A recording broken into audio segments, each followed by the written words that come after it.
Hello everyone and welcome to my Bachelor Nation 24 channel. I hope everyone is having a wonderful day.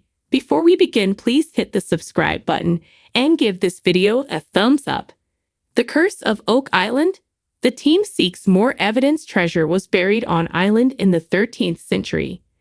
This week's The Curse of Oak Island showed compelling theories of human activity dating way back to the 1200s and argued that these ancient folk may be responsible for the Oak Island mystery. A lot of last night's airtime was taken up by the guys worrying about the approach of Hurricane Lee and their concern it might cause damage to the garden shaft, Lot 5, and elsewhere. Perhaps for that reason, this episode was heavy on the theory. First, the guys were joined in the war room by one of Ian Spooner's colleagues, geoscientist Aaron Satkowski, to discuss his isotope analysis of two artifacts pulled out of the ground in the Money Pit area. Aaron examined two pieces of wood, including an axe, excavated from the spoils of the old RF-1 caisson at about 180 feet. The RF-1 hole was excavated back in Season 7, and the guys still reckon it might be the spot closest to the original Money Pit. The caisson was placed between the chapel and head-end shafts. Aaron focused his study on measuring the isotopes within the metallic element called strontium found in each artifact. The geoscientist explained that strontium can be used to identify the geographic origin of the artifacts, much like a fingerprint. Aaron proudly told the guys that the artifacts originated in southeastern France or northern Italy. This news thrilled the team as it suggested more links between Oak Island and the original stomping grounds of the medieval order of Templar Knights. Last season, Rick Lagina and a few others traveled to Italy, where they examined old Templar churches and hiding spots and discovered ancient symbols that have also been detected on Oak Island. The infamous knights were also clearly linked to their native France.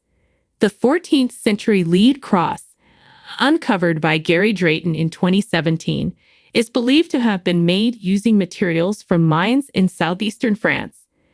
All this mounting evidence continues to feed the theory that the Templar Knights or their successors buried treasure, such as ancient Christian relics, on Oak Island. This news also sent the borehole drill team back to reinvestigate the RF-1 location, but so far, without any success.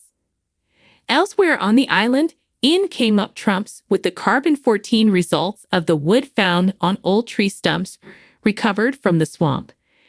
The wood was dated to the late 13th century and early 14th century. This news, combined with the previous C14 dating of the paved area, suggests something big and human-made occurred in the marshy area in the 13th century. This is the same time period when the Templars were most active. Meanwhile, all this caused Rick to remember their visit to Italy and archaeoastronomer Professor Adriano Gasparri. Archaeoastronomy is a scientific discipline examining how ancient stone monuments were built to align with stars or other celestial objects. Two famous examples of this are Stonehenge and the Great Pyramid at Giza. By examining how these monuments align with the stars today, archaeoastronomers like Gasparri can date when they were built. Last year, Gasparri told Rick that Nolan's Cross was likely built in 1200 AD. Last night, Rick suggested they put Gasparri to work again on two other stone structures, the Stone Triangle on the south shore and the Stone Cairns, also known as the Pirate Piles, found on Lot 15. The Stone Triangle featured stones from the beach that allegedly pointed toward the original Money Pit, but were sadly destroyed in the 1960s. The cairns consist of 5 pyramid-shaped constructs that point toward the swamp. Rick wants to give Gasparri the coordinates of both these stone features to see if he can determine if they were aligned with the stars and when they were built. If those dates come back in the ballpark of 1200 AD, it could prove that a significant operation occurred on the island in the 13th century. And what a discovery that would be! It's medieval, baby, would be Gary Drayton's reaction.